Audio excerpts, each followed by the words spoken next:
and Ellen, and Kimberly, and Beth, and Mary. Very good. Okay. So what shall we talk about today? I think I'll leave it to you people to tell me what to talk about. I think first we're here together a little bit. Listen, think about, analyze, contemplate, internalize, if it makes sense to us.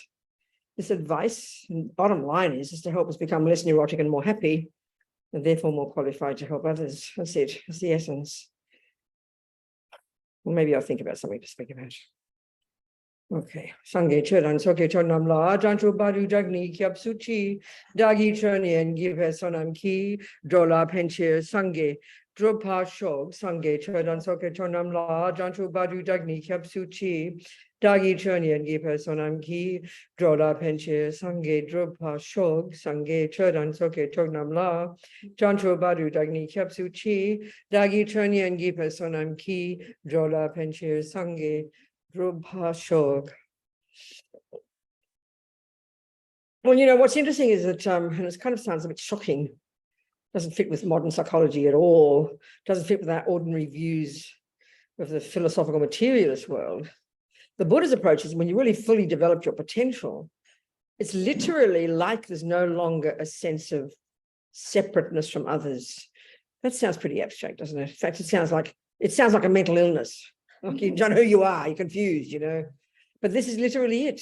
I mean, in other words, thinking from this final point of view, which, you know, the perspective of this enlightenment that the Mahayana Buddhist view would say is the potential of every being, literally, to become a Buddha, free of all the neuroses and full of all the goodness, essentially. Then your sense of I mean, if you're going to take it, you be in a human body and you've got a mind like that, and you've chosen to be in a human body to be a benefit to others, because you don't need a human body by that point. You're out of here, babe. But you choose to take rebirth as a regular person in a human body. But the way your mind is this vast space, you know, blissful, clear, no delusions, only virtue and only wisdom. But the experience of incredible empathy, that's why such empathy with others. So the best, I mean, we can hear this, we can read all the teachings and read all the texts and explain it, but it's hard to imagine it, isn't it? It's hard to kind of conceptualize that. So the best you can do is have examples, and then you can try and, but even then it doesn't mean you see that. So if you think of the Dalai Lama, I mean, he's like a perfect example on this planet. But if you use ordinary view, just ordinary way the world is, and you think of nice people, and, you know, he'd be one of the nice people, but it's hard to see. You can't tell by even listening to him. Even when he says, you can't really tell that he would have a mind like that. It's not possible. You can't imagine it. But that, I mean, even on a simple level, for me, what's encouraging, this is why you need a teacher, this person, I love this word, rinzin, knowledge holder, a person who's holding that knowledge in their mind, for whom it is real, not just intellectual, you know. So here, you know, think of him as an example. The point is, from our perspective, to have a person in front of us whom we hear about or see, who seems to hold the qualities that we're trying to learn to become like, is encouraging, because it shows you, wow, well, if he can do it, I can do it too. And I think we really need that. I mean, the world's a crazy place. And if you don't see many examples of goodness around, or even of wisdom, then it's kind of like, what do we do, you know? But it's encouraging. I mean, you read the Buddhist teachings is one thing, and then to see someone who seems to embody them, that's what we really need, I think. That's really encouraging. It's a bit like if you just only ever read about tennis, but you never see a tennis player. It makes a difference, I think, doesn't it? Suddenly becomes real, you know? And that's really the meaning of a teacher. The word guru, I mean, it sounds, we have all these ideas of what guru means. That's the most simple way of putting it, you know? I mean, we need one of them, that's for sure. And as the way Lama Yeshe puts it, I mean, he says the Buddha's dead. Shakyamuni Buddha, the person who lived 2,500 years ago in India, is not any longer here. So he said the Four Noble Truths, all the Buddha's teachings, will only be real for us when we hear it from the mouth of a person in front of us. It's so obvious. I mean, I always use ordinary examples, like my mother was a musician. She studied Bach's music, for example. Where'd she get it from? Not the sky. Bach's dead, you know. She didn't just read the pieces of paper coming from Bach. She heard people who embodied that knowledge. It's so obvious. And that's how we learn everything. It's not mystical. It's just that we don't talk like in, 10th century, 14th century Indian Tibetan style. That's all. Makes it sound very esoteric. It's so obvious. This is courage. I can do it too. Shows it's possible. So even at the simplest level, but already profound, what you can see, you can't see, they talk about realization of emptiness. Well, you can't see the Dalai Lama's got that. But what you can see is how he talks. What you can see is behavior. And that's a pretty good example. You can see kindness, and he even says it he said, whenever I'm with other people, it's like they're my best friend. And I tell you, the number of people I've interviewed people. We did interviews when I edited Mandala, the magazine of our organization. I don't think it doesn't exist any longer. When it did, we did a big story about the Dalai Lama, and I interviewed. This is like in Australia. He visited Australia in 1996 for a couple of months. And there's this big tour, so I interviewed all the different people who were involved, like 50 different people. Just got a paragraph from each person, from the police who took him everywhere, from the people in the media, from the people at the centers, everyone you talk to, It was like for them, they felt they were his best friend, because just the way he was with them, so natural, so kind, in the most natural kind of way. You feel like, I'm talking to people who've interviewed him. You feel like you're his best friend.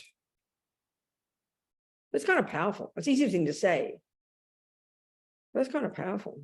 So, we might talk about wisdom. It's a bit abstract, wisdom, but kindness is a really evident thing you can feel from people, isn't it? And then when you see that, and it's okay, we all know lots of people who are kind, but look what happens for most of us, ordinary people, when things start getting difficult. Then the kindness is harder to show, isn't it? You can adore your baby, you can adore your poodle, but if your poodle, cries and moans and shits in the day and night in the house, it's going to get hard to get kind, to feel kind, because we're kind of limited. But when you hear examples of like the Dalai Lama over the years, and you hear the nightmare of his life, he was like the mother and father for these Tibetans, 6 million Tibetans, and you hear about how he escaped and all the suffering. And you hear over the years, you hear interviews, you see photos, you see films. And he's a happy guy. Putting it really in ordinary language, what he shows is this happy person. It's hard to kind of imagine with that level of suffering, all these people, how can you remain happy? And this is where it gets complicated for us. That doesn't seem, how can you do that, And I think this is where maybe we talked last week. I don't know. It's an interesting topic.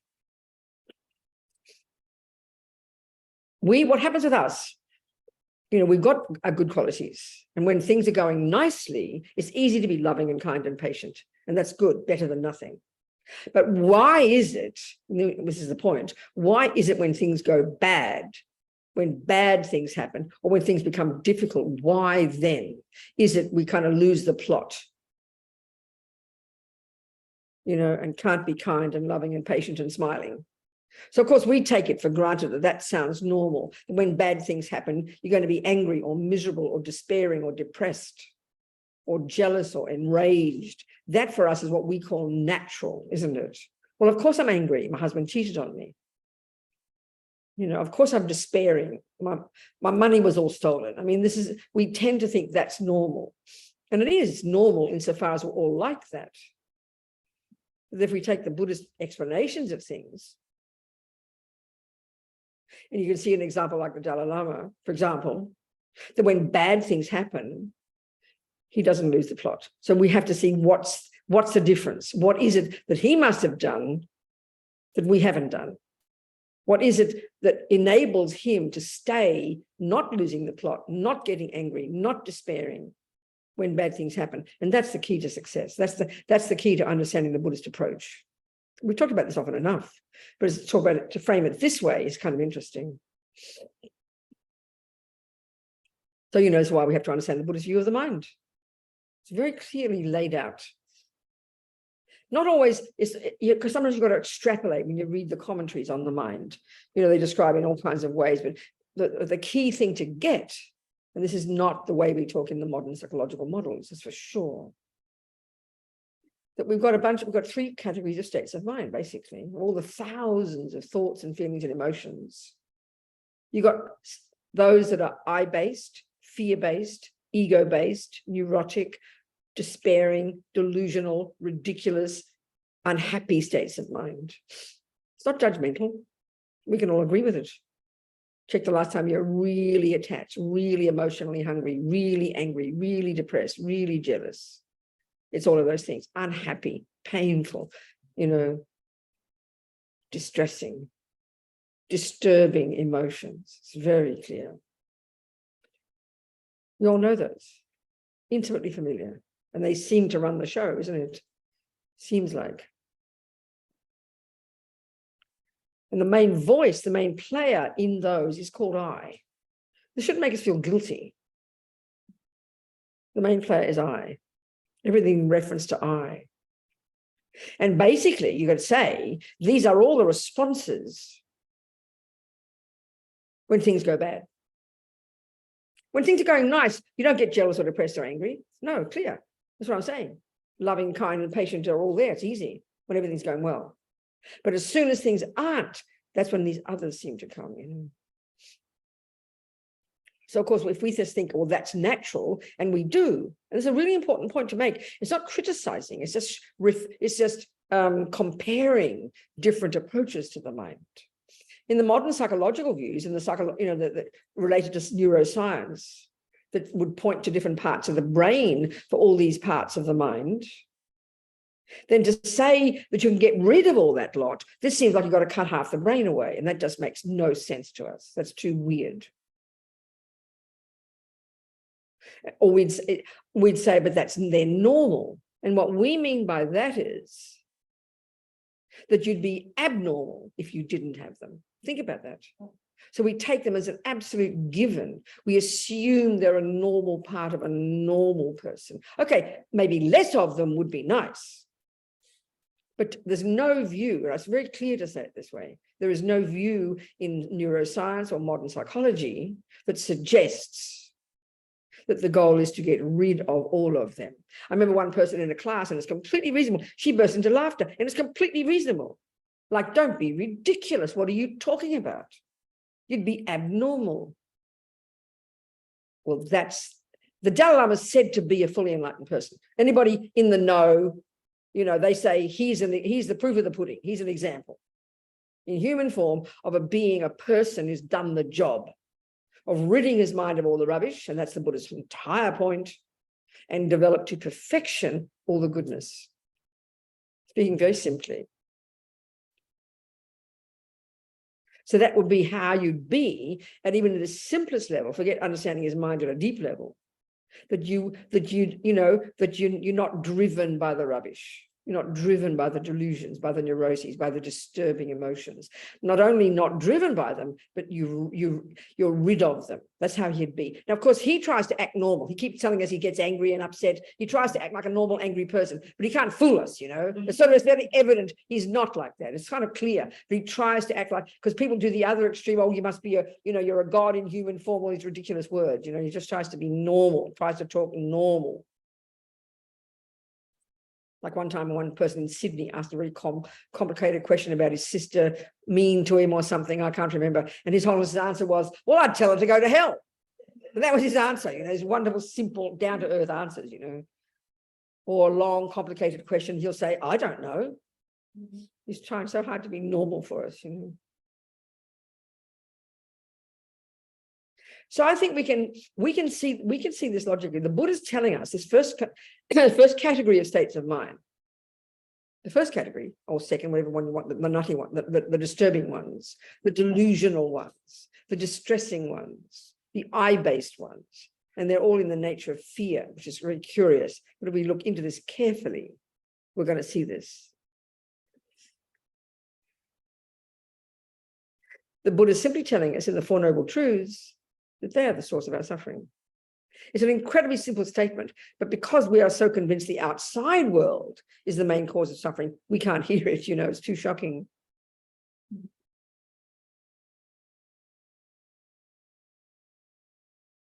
Yes, When the boyfriend punches you in the nose, that definitely does play a role in your suffering. But the Buddha's deal is this.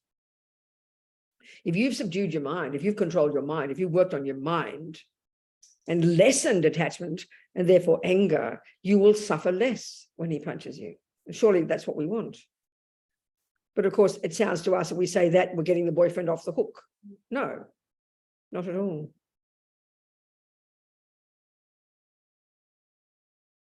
And because we can't guarantee life will go the way we want it, we can't guarantee that bad things won't happen. And given that we do want to be happy and don't want to suffer, then it's reasonable then to work on the mind and be prepared for when the bad things happen. Then you're able to not lose the plot. Surely this is very practical advice, But because we're so addicted to blame, it feels like, as I said, you're getting the other person off the hook. Not like that. So that's really essentially what Buddha is saying, that we have got the power to be in charge of our lives. Forget about achieving nirvana and Buddhahood, way out, end result. Forget about that. But we can see even relatively, we can see if we start to practice this, we can see results. You suffer less when bad things happen if you're in control of your mind, if you're some degree in control of your mind. We can see this. This is so practical. So the bottom line is, do you want to be happy? Do you want to be not overwhelmed by dramas? Meaning, do you want to be happy? And we always have to say yes. So if that's so, he says, well, okay, here's a method.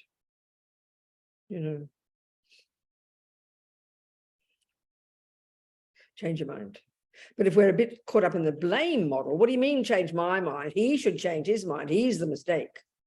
That's how we tend to be. So if we can try and hear his advice in such a practical way, not moralistic, not like that, just practical advice. And that's what I'm saying. So see examples. If you look at the suffering of the Dalai Lama's life, the terrible things that have happened to his people, his country, destroyed, continues to happen in the last 60 years. And you can see 70 years, you can see he doesn't give up. He's absolutely an incredible example, of persevering in the face of things not going well. I mean, when is it? He left in 1959. The Chinese communists started coming in 1950. So since 1950, when he was born in 1935, he was appointed at the age of 16, the boss of Tibet. So 35, 45, 50. That's 35, 45, 50, yeah. He was 50, 51. Soon after the Chinese communists started coming in, he was made the boss. So since then, 1950, 51, he hasn't stopped. You can see it. Look at the history. He hasn't stopped. He hasn't given up on trying to make things better. And he's still happy and perky. So, I mean, there's got to be something that he's done that is something, well, thanks, whatever it is, mate, I'd like to do it. It's so practical to hear it like that. So we can talk in these holy ways, and I'm not trying to be insulting to the Dalai Lama, but somehow to bring it on the earth. Not just, oh, that's just the Dalai Lama. He can do it. Oh, he's a Buddha. That's ridiculous. Got to see that I can do it too. So whatever it is he did, that's the methodology. It's not complicated. So that's Buddhist teaching, isn't it? Of course, it's up to us. We can decide. He's not forcing us. That's the proof of the pudding in the simplest way. Simplest example. Less neurotic, more steady, more content, therefore more compassionate, therefore less miserable. Speaking so simply. Surely that's, desirable. So, of course, to do it, we've got to do junior school first, which is not even the mind yet. It's entry-level junior school, grade 1. Don't even bother about controlling your mind yet. The first stages of practice are control the servants of your mind. Zip the lip and keep your hands to yourself.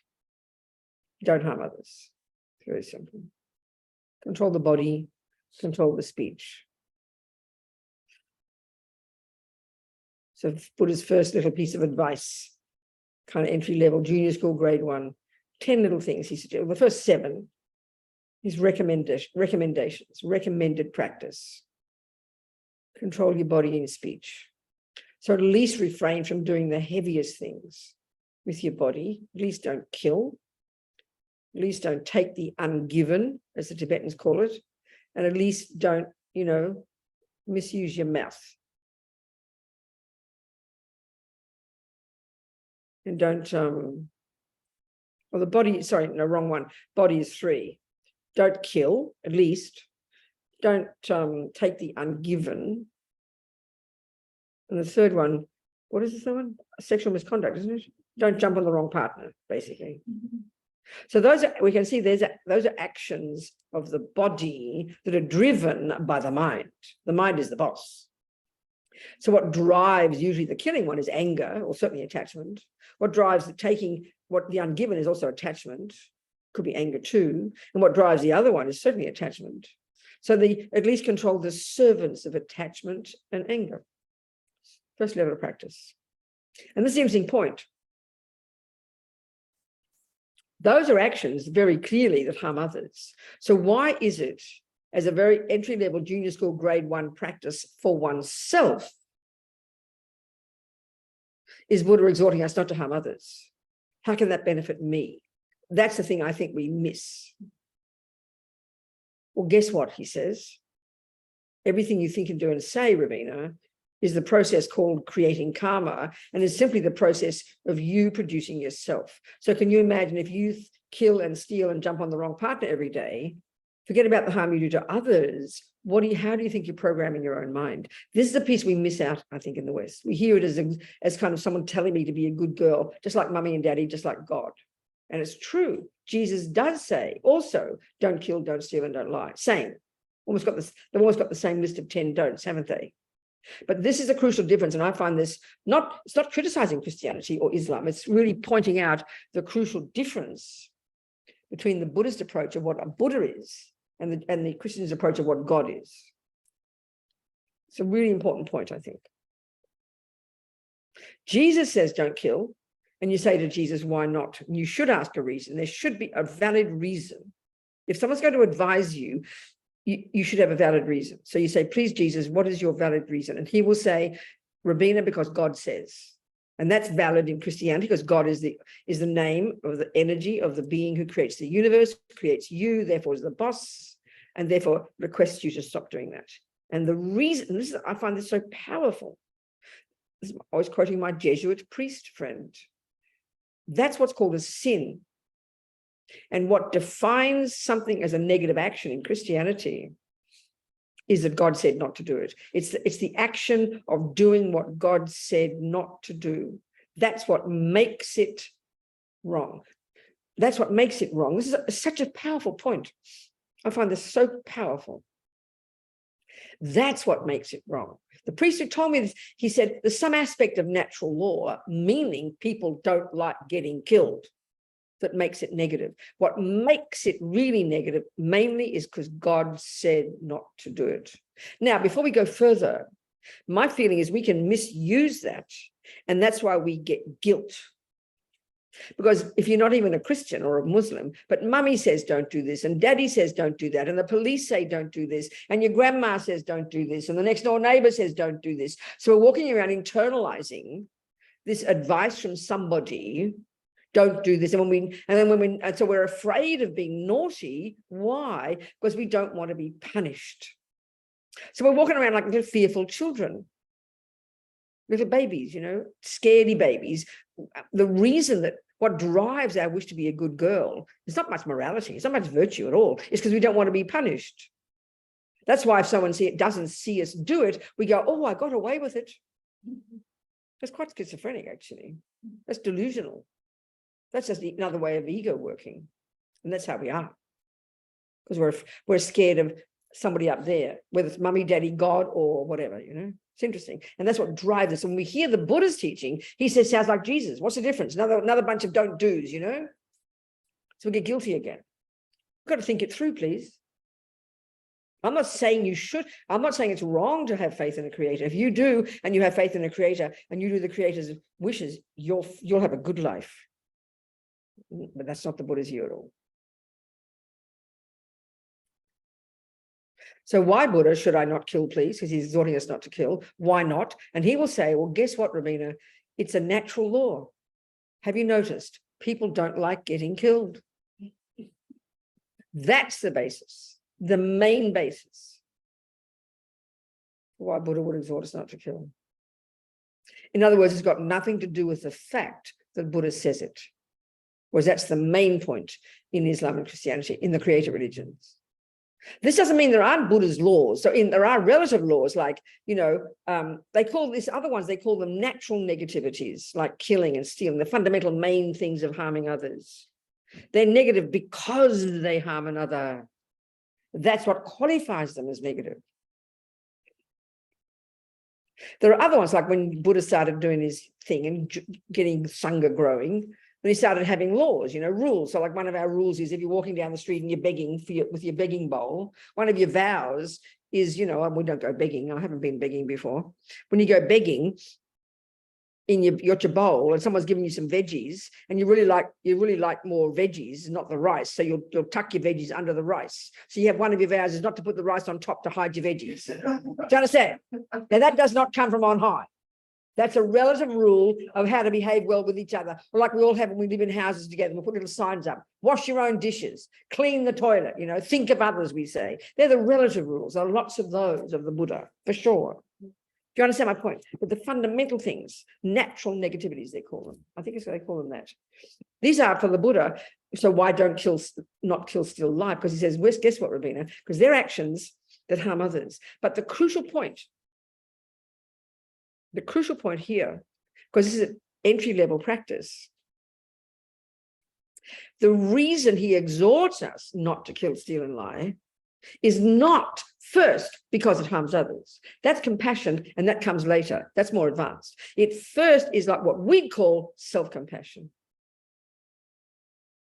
So he says, don't kill, Robina, because guess what? Because you're driven by this law of karma, because everything you think and do and say is the process that creates you. You don't need a creator. You don't need punishing. You don't need rewarding. It's a natural law that whatever you think and do and say produces the person you become. That's the meaning of the law of karma. And that's the law that runs the universe. We don't need a punisher. We don't need a rewarder. We don't need that because we run ourselves. But we're shocking things, we don't realize it. We've made up this schizophrenic dualistic view of a punisher and a rewarder, which brings guilt and neurosis. It's a really powerful point philosophically. This is the Buddhist approach. So we're our own boss. As Dalai Lama says, karma is like self-creation. Quite literally. Literally, it's the best way to put it. So taking this on board initially, okay, we're not clairvoyant, we can't see it's true yet, we're just simply taking Buddha's view. He's saying he's seen this to be so. This is a natural law that runs the universe.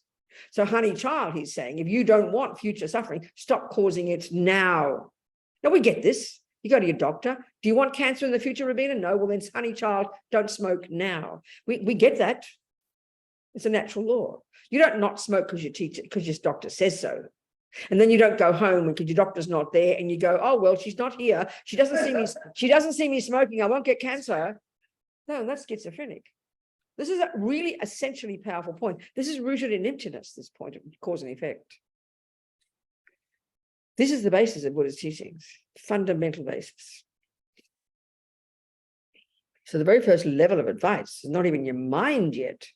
Given that everything you think and do and say programs you. So then you ask the question, well, what do you think the programming would be like if I killed and stole and lie every day? Not that I don't, and then, whereas we think if no one sees me do it, you get away with it. That really is schizophrenic. That's really quite delusional. This proves we don't think that we produce ourselves. It really proves we think we're this thing that's plonked on the planet, that somehow someone else is mummy, daddy, God, the police, or somebody's running the show and they're watching me, so I better hide, No wonder we're neurotic with that kind of philosophical view deep in the bones of our being. So this takes a while to really come to terms with. It's quite powerful. We're our own boss. So we don't, and this is where rooted in emptiness too. We don't need a little I in there running the show. So the universe doesn't need a little God up there. I'm not being rude. If you have faith in a creator, please. We don't need the concept of creator. The concept of all-knowing, all-compassionate, all-wise, omniscient mind, Buddha agrees. They call it God, Buddha calls it Buddha. But the role of a creator, that don't need that one. That's an embellishment, the Buddha would say. Don't need that. That's a mistake. He would say that. We're all our own creator. And when we really begin to realize this is absolutely will transform our lives. They said the Bodhisattvas have the greatest compassion for sentient beings, all of us, because we don't realize this cause and effect idea. We feel like this innocent victim who gets plonked on the planet by someone we're not sure who, mummy, daddy, or God, either one or the other. And somehow we didn't have a say in it. And then we proceed to suffer and get happy, and we don't know why. No wonder we are living in fear, having that view, because that's the view we have instinctively. This view of an innocent victim who didn't ask to get born. That's why we suffer so terribly. So having this view of karma, the law of cause and effect, that every millisecond of what we think and do and say is the process that produces oneself. It's quite intense, and it really does need thinking about. When we have that, we become accountable. We can become grown up. Who would want to ever lie or steal or kill? You couldn't bear the thought of it because you don't want the suffering. This has got nothing to do with compassion for others yet. That comes later. They don't use the term self-compassion in Buddhism, but this is the term we understand. This is exactly self-compassion. In other words, living a disciplined life of not harming others is the practice of self-compassion. Sounds shocking to us. So we just hear it as somebody restricting me, sitting on top of me and telling me not to do something. That's how we hear it. Not like that.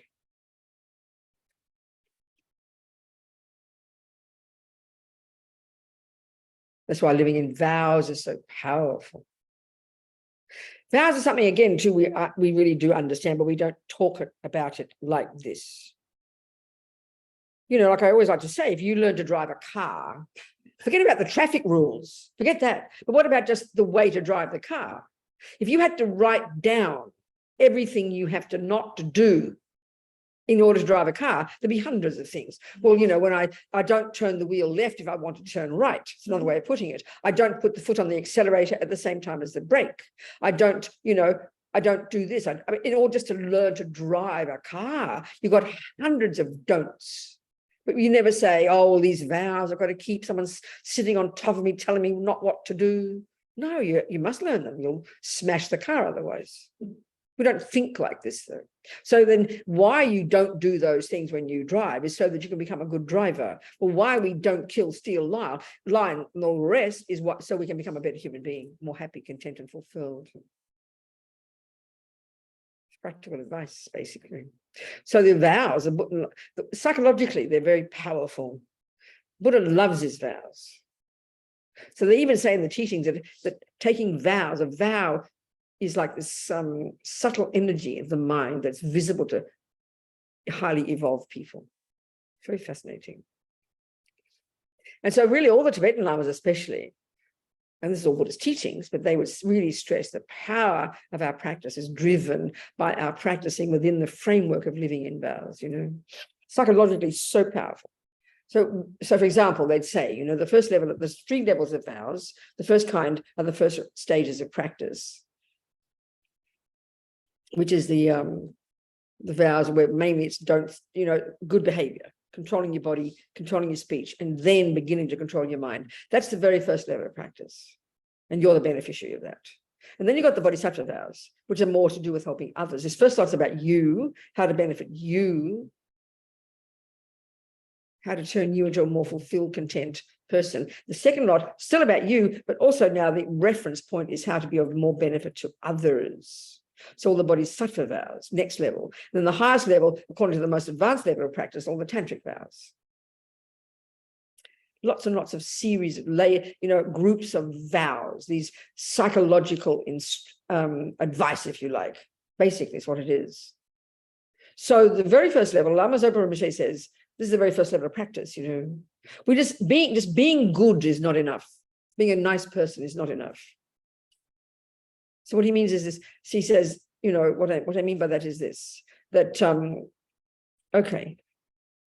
So the law of karma is the one that really runs the show. We like I've been saying, our mind runs within the law of karma, or if you like, the law of karma runs our mind, either way. We program our mind. So every millisecond of what we think and do and say leaves seed. They use the analogy of seeds, leaves seeds in our mind. So the bare minimum from the Buddhist perspective is that when you die, in order to, you need bucket loads of really nice, delicious, non-harming karmic seeds available to you in order for one of those to be triggered by the time you stop breathing, in order for your mind to be programmed to take another decent human life.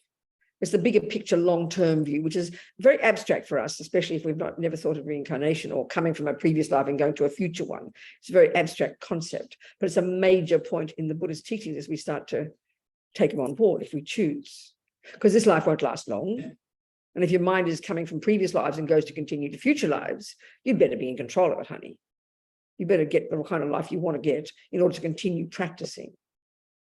So that means we have to have the appropriate karmic seeds in our mind. We want one of those very strong, delicious, intentional, non-killing, non-harming karmic seeds to be triggered at the time of our death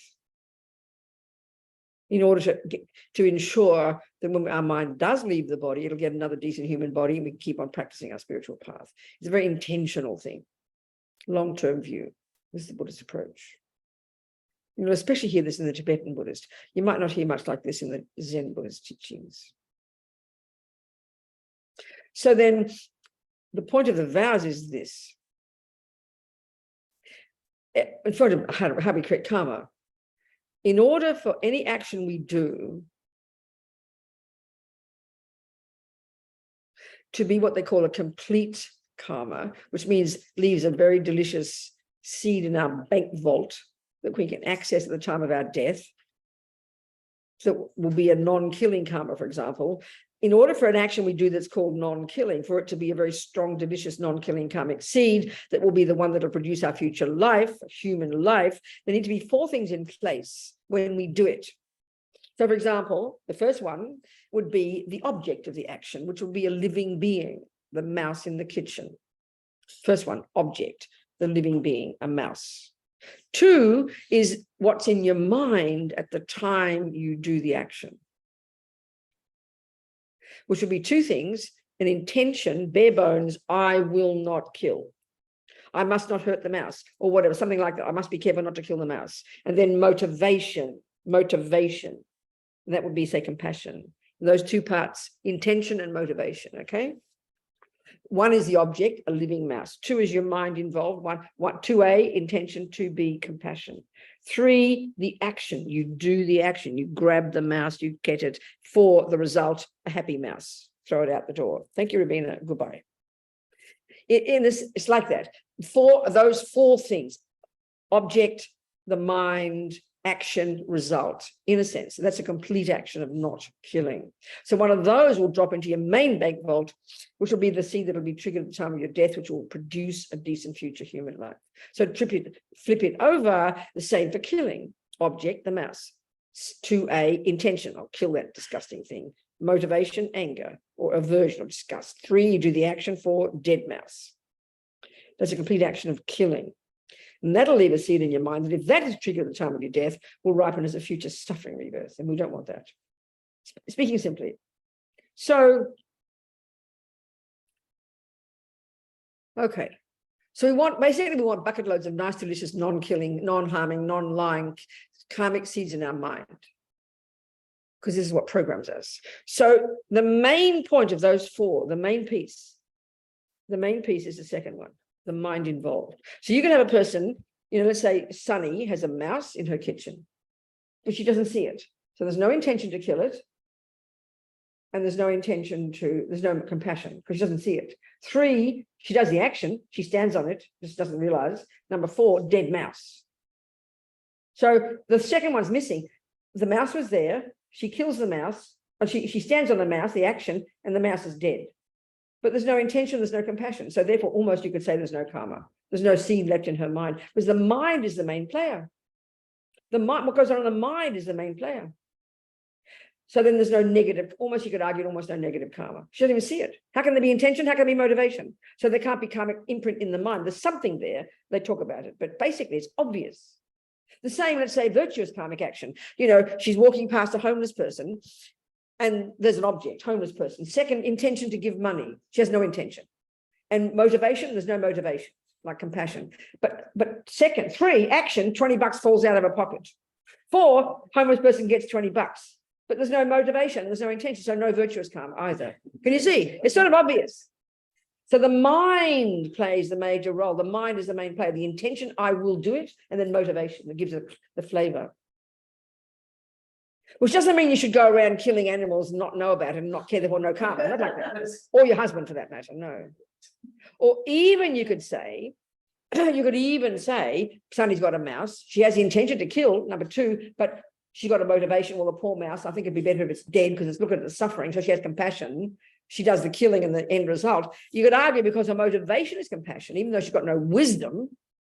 The mouse went from the frying pan to the fire and took even a worse rebirth next life. So what good did she do for the poor mouse?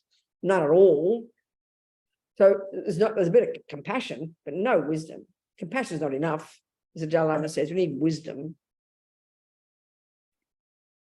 So, okay, the point that I'm getting at is this. So now, if we want to be accumulating every minute virtuous programming, because we want to continue on this path after we die. You know, this is the idea, the long-term view. So we want to be very conscious to create lots of positive virtue in the mind, to program ourselves with goodness and kindness and love and compassion, reasonable and non-killing and non-stealing and non-lying. So the point is this. Here we are in this room.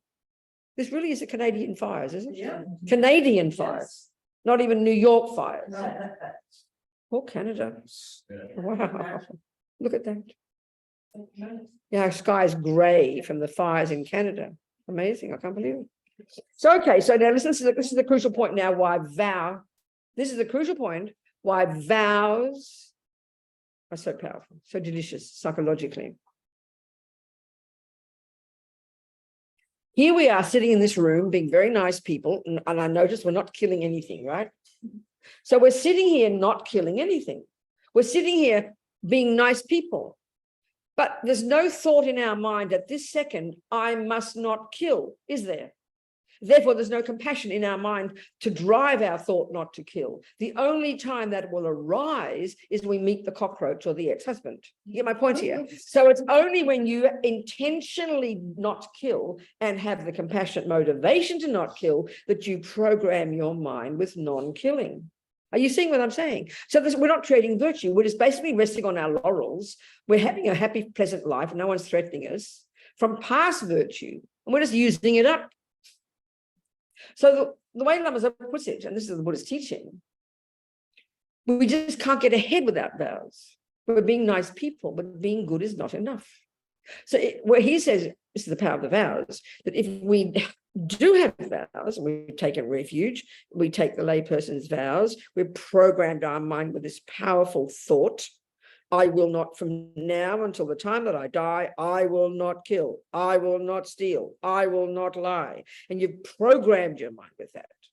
So that vow in your mind is there, and you reiterate it every day when you do your purification practice, and you reiterate your refuge every day, and you lay vows every day. So you're strengthening them every day.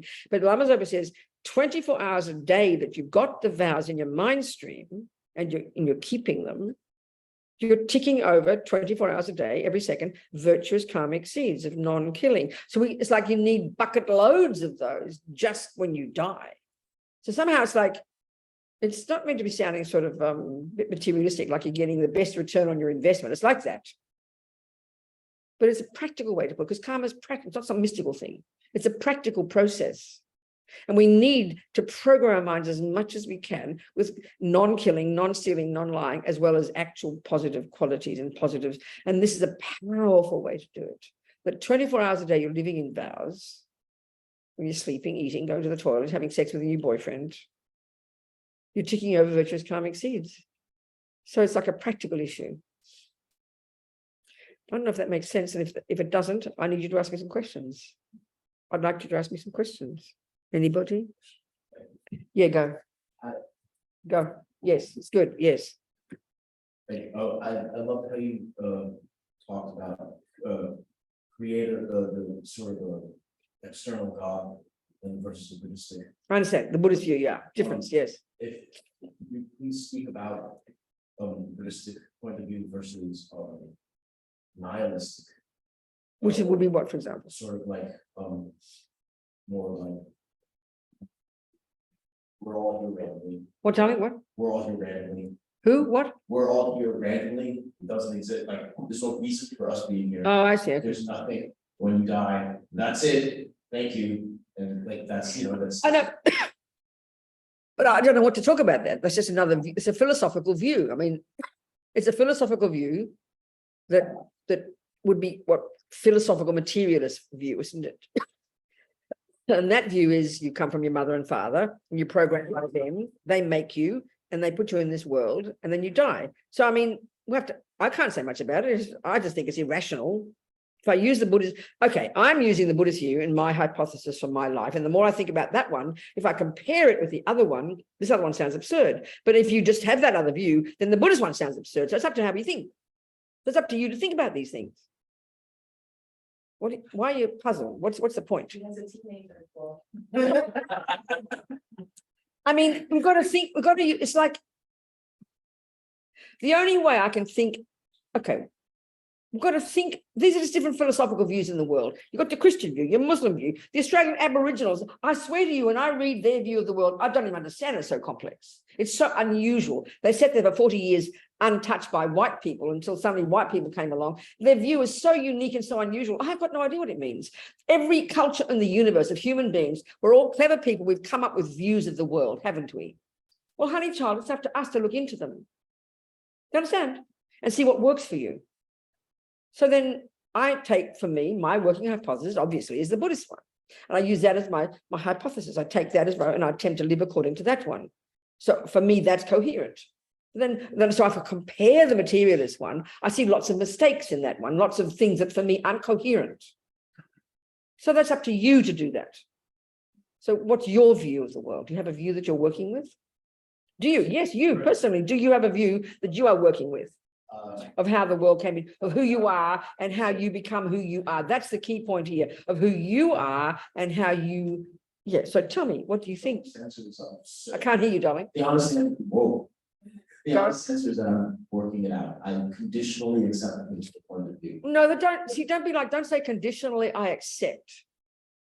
That's why I say the words, taking it as your hypothesis, which means, well, let's look at this as a presentation. This is what they say. And you've got to know what they say. Don't try to squash it inside yourself. And don't try to believe it. That's too neurotic. You've got to, if you are going to look into the Buddhist view, if you're going to look into the view of mathematics, you've got to learn what mathematics say. And then you step by step, prove it to yourself, piece by piece. So for example, the very first view about karma would be, the broad view of karma is, forget past lives for the moment, is that whatever I think and do and say programs me. That's a pretty reasonable concept. Would you agree? Well, test that. Test it. How would you test that? How would you test that? Everything you think, even just today, can you see the difference if you today attempted to not kill and steal and lie and try and be kind and patient? That programs you. Or you try the other approach of getting angry when you feel like it and jealous and depressed, and then check the result of just today, how one approach or the other makes you feel. Just forget about long-term concept, just how it makes you feel. Well, is that not starting with a hypothesis and testing 1 + 1 is 2 before you get to physics? You've got to go one step. You take the view first that everything you think and do and say, okay, the bigger view is that your consciousness is not physical, it's beginningless and endless, you don't need creating, and every single thing you think, you do and say produces you now and in future lives. It's a big picture. But you're a big boy, you can learn things, you're a grown-up, you can learn the concepts, and then you can put them there and go, well, that's interesting. Let's see what that would look like if I decided to hypothesize the possibility. You're not trying to squash it in. Well, I sort of accept it conditionally. You can't accept it until you take it as your hypothesis. You're squeezing it too tight by saying, I accept it. Are you hearing me or not? I am. Are you sure? I mean, Yes. if you Okay, this is where, like, you hear Einstein say about E equals MC squared, and you don't even know that 1 + 1 is 2. You can't say you accept him yet, can you? Because you don't even know how to think. But you've got to open your mind to the possibility that he could be telling you something that is valid. You have to open your mind to that possibility, isn't it? So then you've got to start where he started, which is 1 + 1 is 2, and you go each step of the way. You can't just leap into accepting the end result.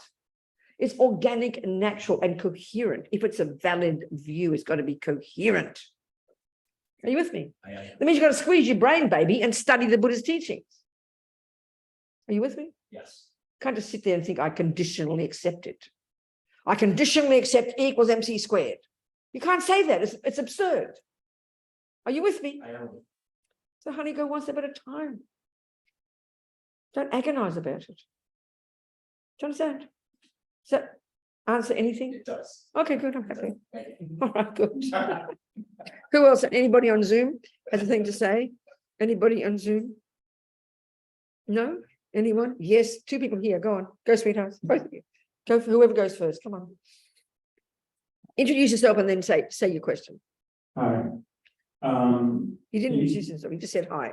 I'm sorry. Say your name to people. Oh, my name is Suyan. Suyen, go Suyen.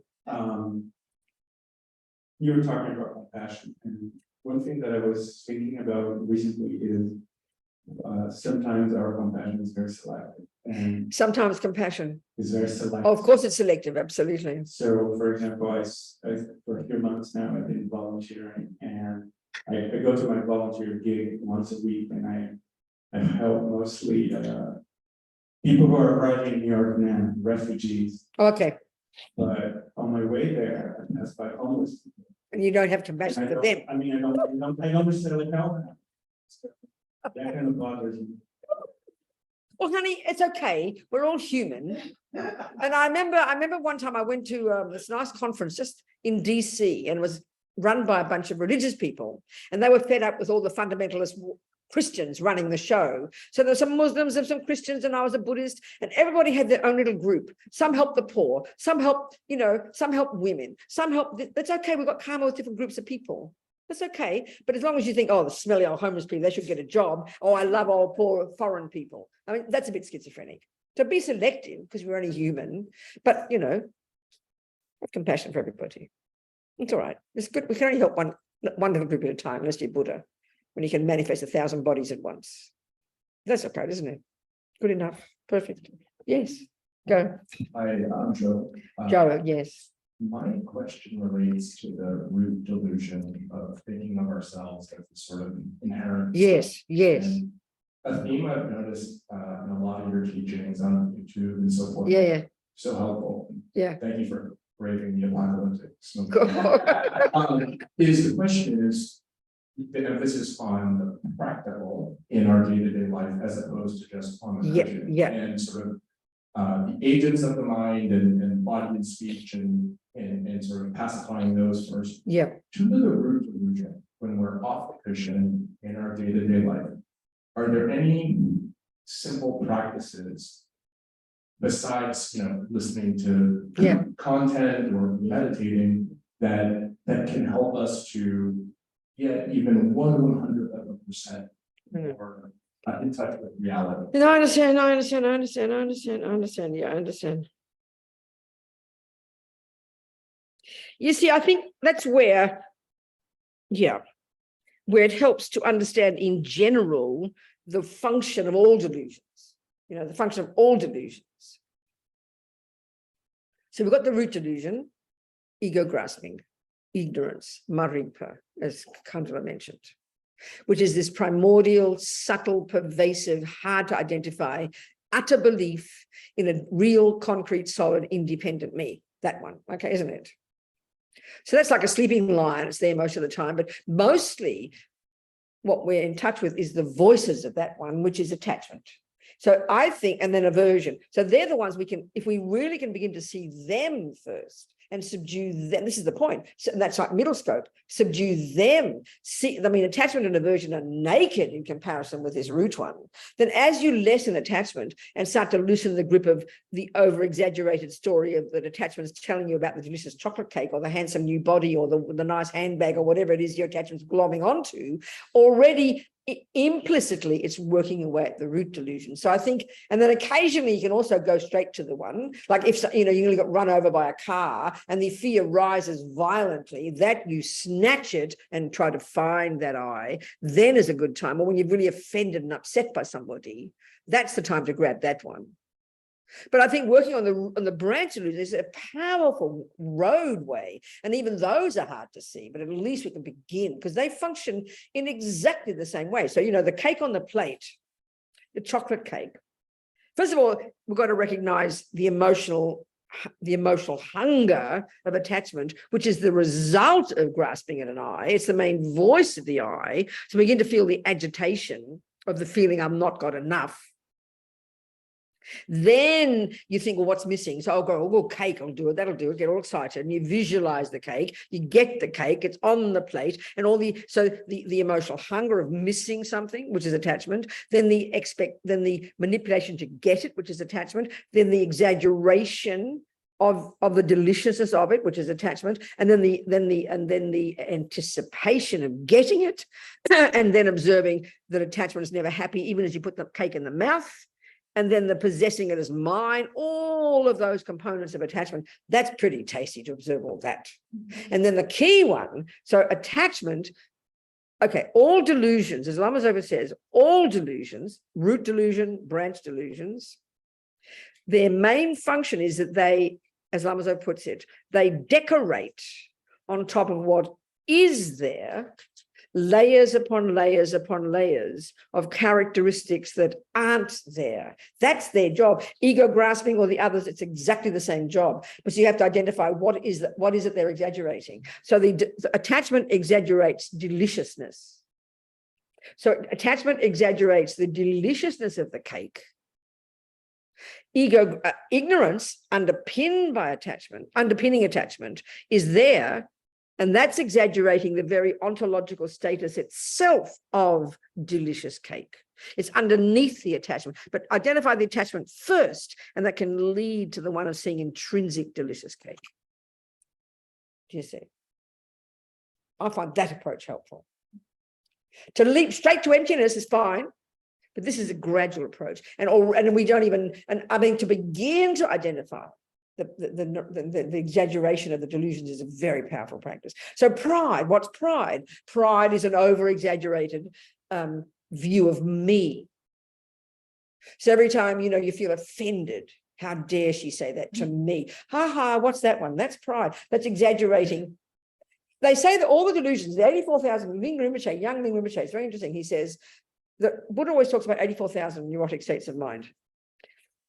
And he says 21,000 are rooted in ego grasping, have a character related to ego grasping, to the very nature of self itself.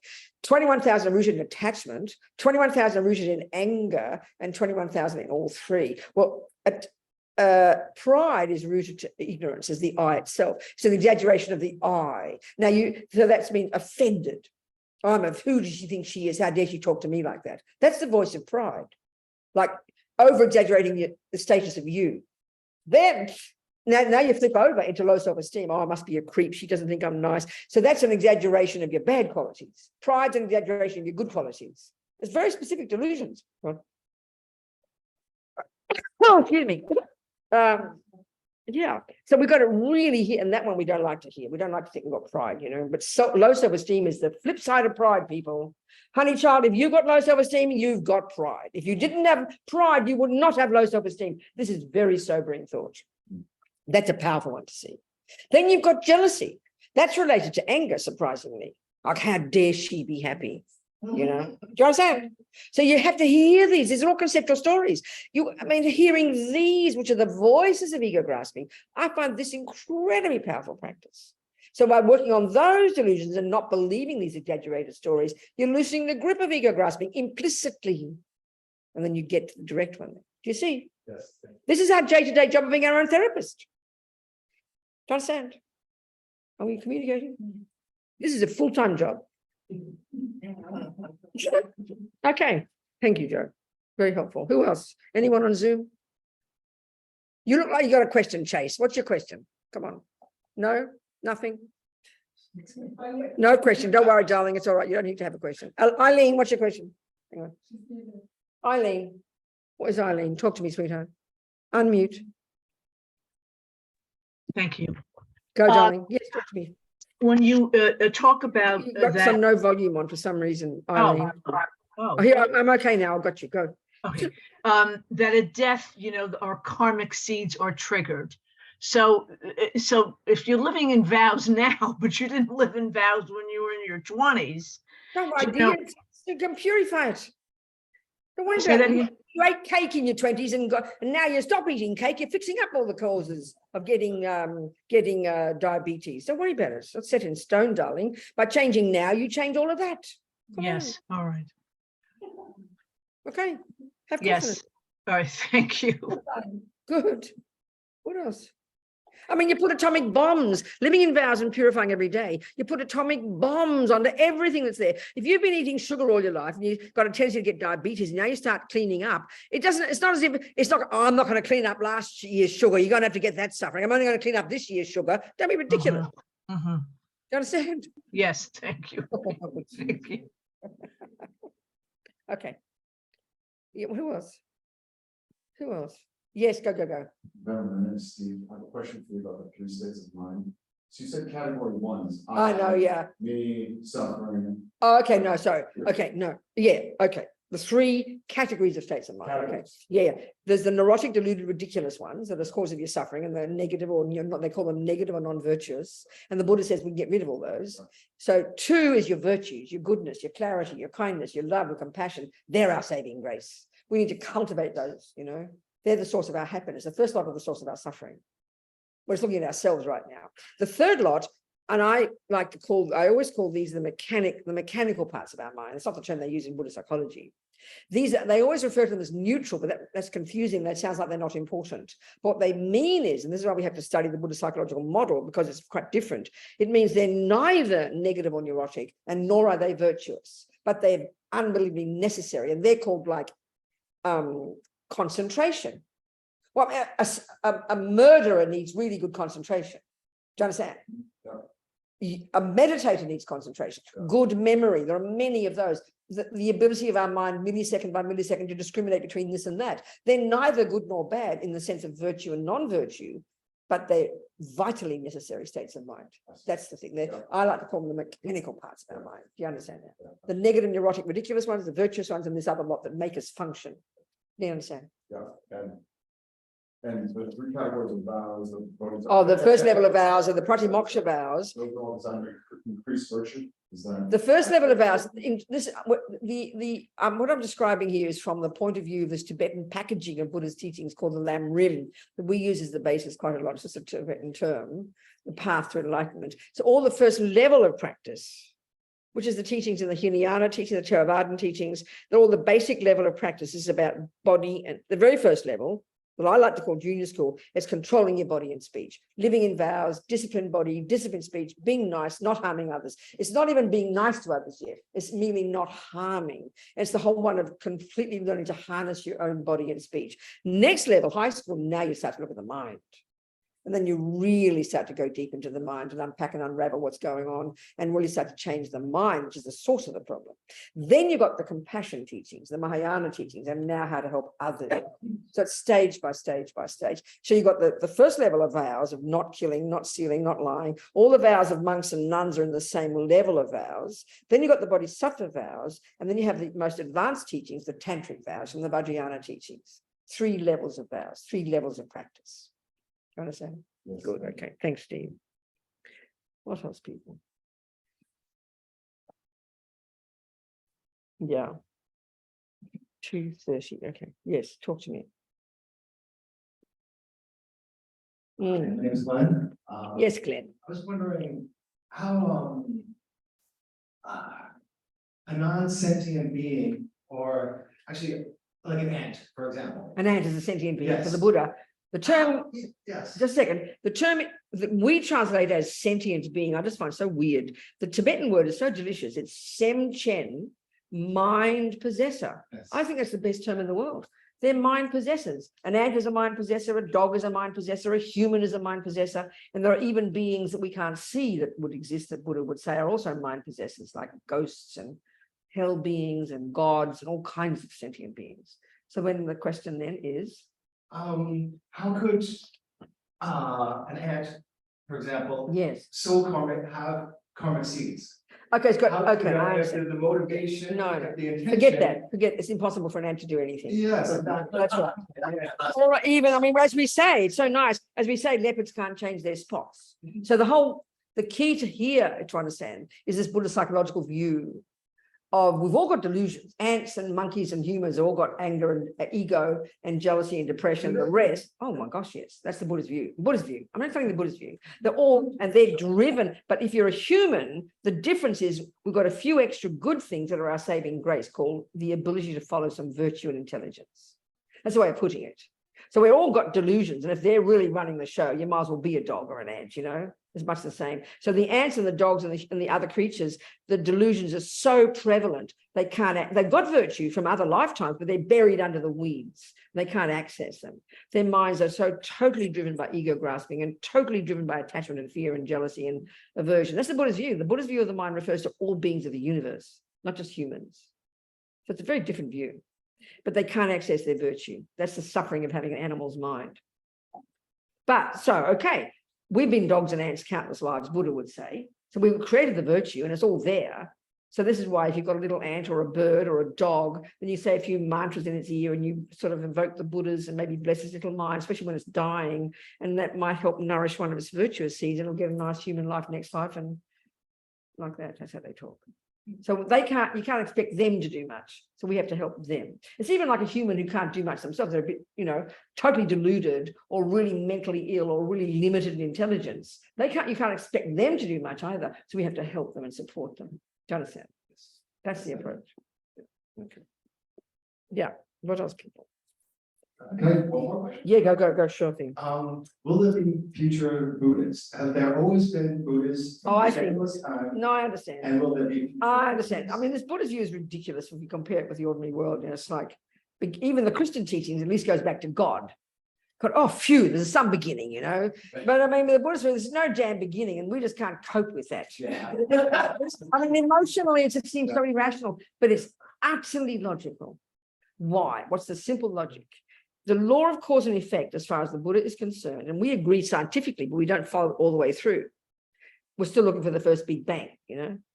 As Dalai Lama says, Big Bang, no problem, just not the first Big Bang. That's all. See, we want a first one, and that for the Buddha is utterly irrational, because if you have the law of cause and effect, by definition, how can you have a first cause which didn't have a cause? The Christians have a big philosophical presentation of how you can have a first cause, capital F, capital C, and that's called God. Buddha disagrees. So the conclusion has to be that not just minds, but matter. They are all beginningless. Universes are beginningless. I mean, it sounds demented to us, but it's not illogical if you posit cause and effect. So of course, there've been countless beings and countless Buddhas and countless blah, blah.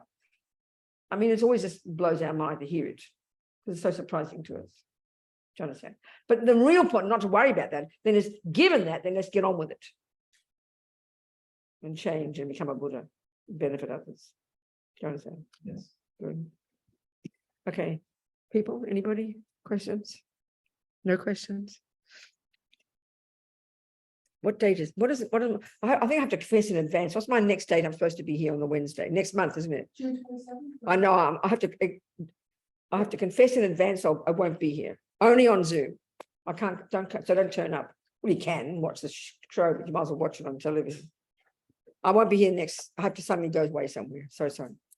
So I won't let people know. I'll let Sheila know as well. Yeah. And put on the thing. So let's be on Zoom next Wednesday, next month. So anyway, any other questions? Still got 30 minutes. It's okay. 20 minutes. Yes. What's your name, sweetheart? Sa. Who? Sa. Sa. Hello. Spell it, darling. S-A-H. S-A-H. S-A-H. Sa. Okay, good. Nice to meet you. Thank you, sweetheart. Yes. I've been following you for a long time. Cool. I've recommended people. Oh, wow. to see you before I even got to see you. My goodness. Okay.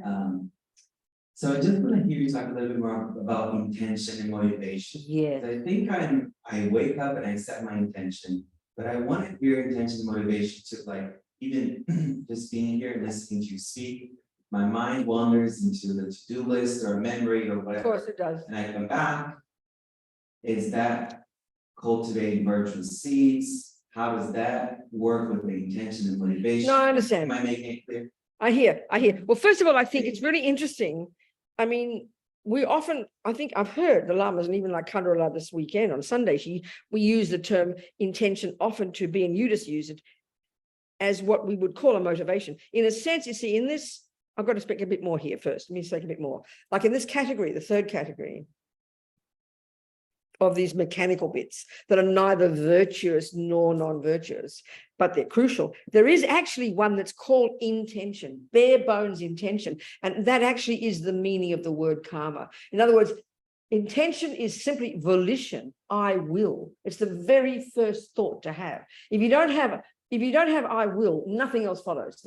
Nothing else will happen. So that's got almost like the beginning of the karmic process, the beginning. You're going to say, I want an ice cream. From there, everything follows. If you don't say, I want an ice cream, you won't get an ice cream. So intention is not motivation from that perspective, but often we use the word to be an equivalent of compassion. But here, I'm using it very specifically.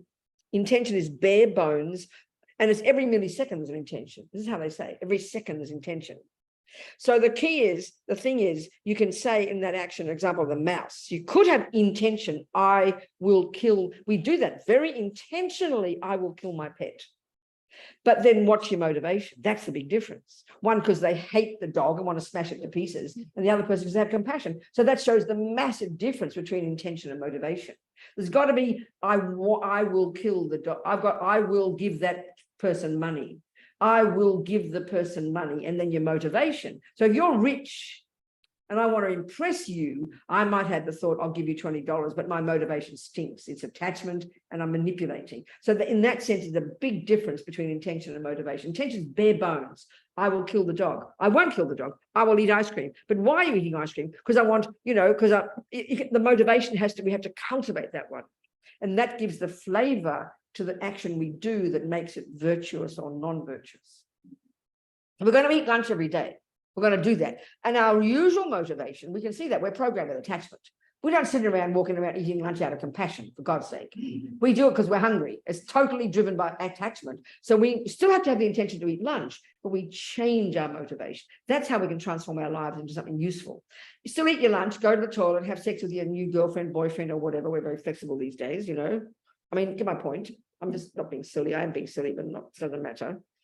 Intention is one thing. I will. We've got to hear that. And you've got to know what you want. I want an ice cream. But before you shove it in your mouth, you change your motivation to compassion, so I can be healthy, so I can benefit others. Then you can transform everything you intend. Okay, not harming, hopefully. So intention is the bare bones that drives our mind. And then we have to cultivate good motivations for doing things. And that way we can really transform our lives. So is our intention always driven by the three poisons? And then it's our job to then. Yeah, I'd say so. Yes, good point. And Exactly. To change. sparkle That's right. the- See, the very first level of practice, there's not much even talk there of changing your motivation. It's at least refrain from eating 7 pieces of cake, refrain from jumping on the wrong partner, refrain from killing and stealing, because they are definitely driven by the 3 poisons.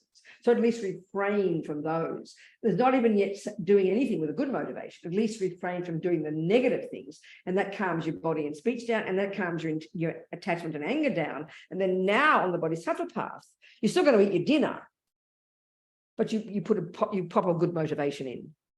And so you can, even on the Bodhisattva path, you can transform even what would be normally an action driven by attachment, but you add compassion to the mix. Then it transforms it. It's a very skillful way to live, because most of us won't go to the mountains and give up sex, drugs, and rock and roll. Do you understand? So this is a way of having a cake and eat it too. But it's got to be conscious. The whole point is to be conscious. Do you understand? Even if it feels mechanic, like I do the prayer when I'm waking up, I do it with the food. Amazing. It's wonderful. And as I'm coming to see you, and as I'm walking, Well, this is you're programming your mind. It's amazing, sweetheart. You're doing it consciously. It's conscious. It's wonderful. Until eventually it becomes a habit. Everything becomes a habit eventually. That's the plan. the vastity, right? Hoping that Yeah. it's not in this life, maybe the next one. Yeah, I mean, if your mind Or continues, you here. might as well have long term. I mean, if it is, and if it doesn't, then it doesn't matter anyway. You die and whatever. So we've got to plan long term. Dalai Lama says bodhisattvas think in terms of eons. Yeah. They're encouraged, you know. You do. It sounds like you're doing great. So Try. good, sweetheart. Thank you. Thank you. Good. What else, people? I mean, it's really the key is to becoming conscious. The first level of being aware is aware of your body and speech. That's pretty tremendous already. Then to become aware of the mind. That's the real key to success, you know. This is being a Buddhist. Go. Yes, Joe. Yeah. So I have a practical, real life question. Yeah. You're Yes, good. kind of heard talk about. Yes. Heard the sort of 4 hours before Yeah. the meditative aspect. Yeah. I'm thinking of a practical scenario. Yeah. Memorial Day weekend, I first under my sink. Yeah. Water leaking out, tell my superintendent, and sort of addressing the issue, but not with the urgency that I feel like he would have if it was his. Okay. So I said, okay, well, I'll start to be the problem to him, like the pipe is to me, and you know, it started being a little bit of a squeaky wheel, and had to get a little bit aggressive more than I would have wanted to. He got aggressive. You did with Because him. he was sort of saying, yeah, I'm handling it, but I felt like he was kind of pushing me Oh, off okay. as opposed to. Okay. So I started getting a little more. That's right. stressed. Exactly. Eventually that's all. Okay. In terms of, are there some, is it just sort of simple practices that we can say, I told myself I didn't want to have anger, but that was Okay. a situation where I I, understand. is it just a matter of sort of acknowledging it? Yeah, yes, sure. I messed up. Yes. And having that intelligent regret and trying to like Of course. refrain from. That could all be in 1 second. You don't have to sit formally on your cushion. That's the point. I mean, it's sort of like, you know, when you're driving the car and you notice you go to the wrong lane, you fix it right that second. You don't go, you know, well, I'll sit on my cushion tonight and confess running in the wrong. I mean, by then you're dead. You do it that millisecond. You can do that. I mean, you're playing the piano, you play the wrong note. It's immediate. You first acknowledge that you did it, instead of blaming the teacher or Bach. You know, you did it. You played the wrong note. You have to regret it because you know you're stopping you from being a good musician. That's compassion. Here, there's no compassion for others. And then you vow not to do it again. That's how you learn. That's how you learn everything. You should be instantaneous. That second, you apply all 4. That second. Do you understand? Like first you regret your anger, then you have compassion for him, and you rely on the Buddha. Third, you do your mantra to purify and say, I won't do it again. Right there. Absolutely. That's practice. Absolutely. So practical. Yeah. That's 10 to 3. What about the Vajrasattva practice? That's the one. We're saying it in brief. So the formal way of doing it, you sit on your cushion at the end of the day. As Lama Zopa says, we're insane not to do this practice every day. So the formal way to do it can be more leisurely. It's the 4 R's. The first one, you acknowledge the things today that you've done first with your body and speech to harm others. You know, your bad mouth, you this, you that, kick the dog, whatever. And then you can think of some things in this life, some main things, reminding you, and know that if you remember one time, you've done it 1,000 times. And the main function of regret is really crucial, this one. Again, this is like karma before we talked. It's for your own sake, but we're not, it's like self-compassion, but we just hear it as, oh, I'm naughty and I shouldn't, I feel guilty, you know. But regret is, I did do this and I did do that and I did do this. And then you say, well, you know what, Robina, I regret having done that because it sowed a seed in my mind and I don't want that seed to ripen. I don't want the future suffering. So I regret from the depths of my heart. It's like you've eaten the sugar. I did eat the sugar. Don't blame the sugar maker. You did eat the sugar, and I regret having done that because why? Because I don't want diabetes. So it's because you don't want the future suffering. This is what we'd call self-compassion. It's a crucial first step. It's about you. It's got nothing to do with compassion for others yet. So then you think, well, whom can I turn to? Where's my doctor? This is what, and the second step is reliance. And there's 2 bits. So here's a reminding of ourselves of the Buddha. So you visualize Buddha above your head. You know, in this particular practice we do, Vajrasattva. I mean, for me, you say a prayer there, but I'd rather just go, wow, I'm delighted I've got a decent doctor. I'm so happy to have met the Buddha. So glad to have Buddha who's got the methods that I want to use to purify myself, because I do the purifying, not the Buddha. So the second part is you visualize Buddha above your head. And then the second part of reliance, which is always curious to us, but we need to understand it, is where we have compassion for those we've harmed. And why reliance? They always talk like this. They say, in order to, I mean, it's logical. If you want compassion, compassion is you see suffering people and you think, oh my God, look at that suffering. I wish they didn't have it. How could, if you never met suffering people, how could you have compassion? So in that sense, we rely upon suffering sentient beings. As Geshe Sopa says, bodhisattvas rely upon their enemies. That's the best object of compassion. In that sense, rely. So the second part of the second step is then you think of those you've harmed. First step, you think of the harm you have done that harms you, killing, stealing, lying, bad-mouthing. And that can be past lives. If you go into past lives, you must have done this and that. And even when you do back to regret again, sorry, you can even conclude, and anything I've ever done since beginningless time to harm sentient beings with my body and speech, that's left seeds in my mind that I do not want to ripen in the future as my suffering, of course I regret them from the depths of my heart. That's regret. Then whom can I turn to? Vajrasattva, then compassion for those I have harmed. So I use the example like for women and sometimes for men too, I suppose. I had an abortion when I was 23. I always think of that. And it's always a good example of the karma between people, you know. There I was. I'd never had a thought before or since that one time to kill a human being. Never had the thought, you know, or to even kill other creatures, actually. So the karma must be very strong. This sentient being came to my womb. And that second, with that particular boy at that particular time in London in 1968, when I was 23, I remember the moment. He was an Australian architect and he got £1 an hour. I was very impressed by his £1 an hour. I remember vividly. And I thought, oh no, I'm pregnant. I said to myself, that second I said it. So I was thinking of that karma with that person, you know, he came to my womb. And that second I said, I'll have an abortion, that second. And then I went ahead and had the abortion. It was very easy to get the abortion. I always think of that example. So that person created the cause to come to my womb and got a human body. They won the lottery. They got a human body due to their past non-killing, the fully ripened result of a human life. But they also had the karma of another type, which is called experience similar to the cause, in this case for them of past killing to get killed by me. So the thought, the karma arose between us, and I had the thought that second, which is the intention to kill, I will have an abortion. So the karma came together, you know. So I had the abortion. So then I always think of that action, I regret. I mean, they created the cause to have my womb, and they created the cause to get killed because they caused it, but I did the action. So I take responsibility for my part, you know. And I regret that because I don't want the future suffering. And then, of course, I've done it 1,000 times in countless lives. So that's the kind of approach. So then compassion, I have compassion for those I harmed. And I have compassion in that case for the doctors and nurses who facilitated out of their kindness my abortion, because that was a human being they killed. This is my view now. So I have compassion because I facilitated that. Or let's say the vet who kills your dog for you, that kind of thing, you know. So then you have compassion for those you've harmed, and then you can, like the bodhisattvas, have compassion for those who harmed you. And why? Because they will suffer unbearably in the future from the harm they've done to you. That's the real basis of real compassion. And you can't have that until you have the view of karma for yourself, you know.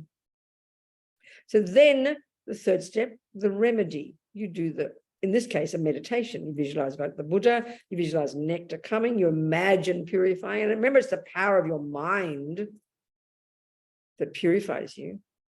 As Lama Yeshe says, the power of regret, the purification is the power of regret, the power of reliance and compassion, the power of the remedy, of the mantra. You saying the mantra, you visualizing. We purify our own mind. And the fourth step is the resolve to change. This is practical. You know, you play the wrong note, you regret it, you acknowledge it, you don't have compassion in this case. You notice it stops you from being a good musician, and you vow not to do it again. It's a logical, psychological process. We add in here the idea of the Buddha and this visualization. Because our mind is what purifies. As Lama Yeshe says, you know, it's our mind that creates negativity. And it's our mind that purifies it by creating positivity. It's not religious, it's psychological. Your own mind is what purifies your tendencies, you know. That's the purification. Yeah. What else, people? Is it important to remember what you did? What's we done? I'm sorry, I feel like I'm. Go on, go. Good, it's good. Is it important to remember? Oh, I see. No, I think it really is good to remember certain Because things. you're bringing something up that happened like in your case 40. Yeah, 50 years, 60 years ago. It really is important. No, there's no question. It is, it's and the thing is, if I've got countless past lives, it's an example of countless other actions I've done. You know, it is good to really think about it. It is good to think about it. Remember that particular action or certain things you've done that have been very heavy. Like when we buried half of them, you know, we don't remember sometimes cheating on your partner or, you know, whatever. It's good to remember. And then remember, I've done it countless times. It's good to remember. It's very healing to remember. And then have the regret, have the compassion. Yes, of course, it's real. Then it becomes real. It's not just intellectual then. Do you understand? Yeah. What do you mean? What if the person you are working with, or like to say myself, What? has, like, Say it again. What? what if you're working with someone in a one-on-one context, or you yourself has like PTSD? Like how would we go about educating them in the Vajrasattva practice if they don't have access to that center? You know? Oh, Like, no, I think, if no, I see you. it's going to re-traumatize them. No, well, then you don't. You have to be wise. I mean, gosh, Yeah. even this idea of regretting the harm that you've done, we have to stop soon, do I? Am I okay? All right. So even the idea of acknowledging something I have done to harm another, that's already quite advanced. If you're still sitting in the trauma view of being a victim, and that's not for you. That's too advanced. Do you understand? Yeah. To lead a person to to them that. just use that sentence, I know it caused harm countless times with my body, speech, and mind. Yeah. Go into the mantra. Say it again, what? Is it enough to then just use the statement, I've caused harm with my body? Yeah, of course. I mean, that's perfect. It's good. But sometimes when you've got more leisure, it's time to remember certain, because then if I think of that being who came to my womb, this sentient being who, due to their virtuous karma found my human womb, had karma with me, and then due to our other interactions in another life, got the karma to be killed by me, that's very tasty. Yeah. But if you're sitting there feeling guilty and neurotic about your abortion, that's not how to think. Yeah. You've got to be able to. I always go back to the same, be similar to you. Yeah. Things that happen. That's fine. And there are reminds of other times you must have done it. And then you think, whatever I've done So since cool. beginningless time. Yeah, it is. It's human. It makes it real, not just intellectual. Or it's real, not just religious, you know. Do you understand? Okay, time to go. Time to go, people. And I'll see you on Zoom next time. Yes, I'm so sorry. I have to go away.